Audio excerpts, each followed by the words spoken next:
కూర్చోబెట్టి ఎవరినైనా కూడా అడగండి. నిజంగా ఎంత దారుణమైన పరిస్థితి అంటే ఇక్కడ నుంచి మనుషులు వస్తూ ఉన్నారు. ఇళ్లలో నుంచి దాదాపుగా 2 రోజుల పాటు కనీసం తిండి కూడా లేని పరిస్థితిలో నుంచి నడుచుకుంటూ వాళ్ళంతా కూడా కొట్టిపోతున్నాయి గేటు. ఓటుకి ఏమైనా ఏంటంటే చాలించాలని కోర్టు ఆ బోట్లు కూడా ఎక్కించుకునే పరిస్థితులు,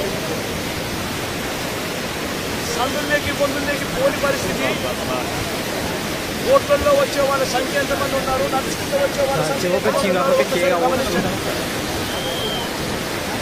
ఈ రోజు దాకా నీటి నుండి నడుచుకొని వస్తూ ఉన్నారు. వచ్చిన వాళ్ళు కనీసము ఇక్కడికి వచ్చిన తర్వాత ఎక్కడికి పోవాలో కూడా తెలియదు. ఇక్కడికి వచ్చిన వాళ్ళకు కనీసం రిలీఫ్ క్యాంపులు కూడా లేవు. రిలీఫ్ క్యాంపులకు వీళ్ళని తీసుకుని వెళ్ళే కార్యక్రమము లేదు, వీళ్ళకి చెప్పింది లేదు, చేసింది లేదు.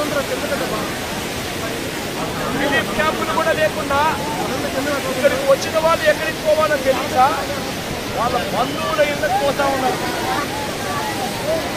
కనీసం వాళ్ళకు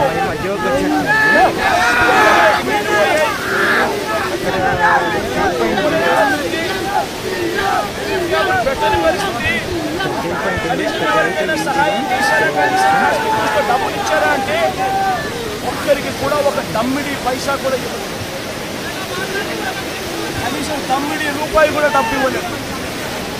నిజంగా ఇంత దారుణంగా ఉన్న పరిస్థితులు బహుశా ఎప్పుడు కూడా చూసే ఉంటాం. ఆశ్చర్యం కలిగించే విషయం ఏమి తెలుసా,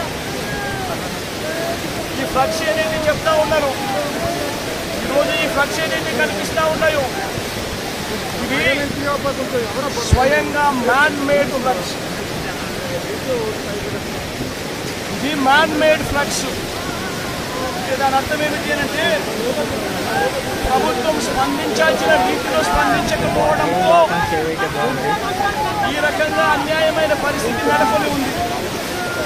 ఆలోచన చేయమని అడుగుతా ఉన్నా.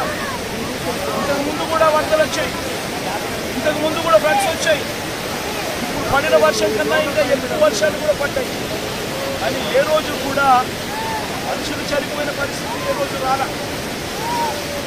దారుణమైన పరిస్థితులు ఏ రోజు లేవు. ఆలోచన చేయమని అడుగుతా ఉన్నా. ఆగస్టు 28వ తారీఖున బుధవారం నాడే బంగాళాఖాతంలో ఏర్పడ్డ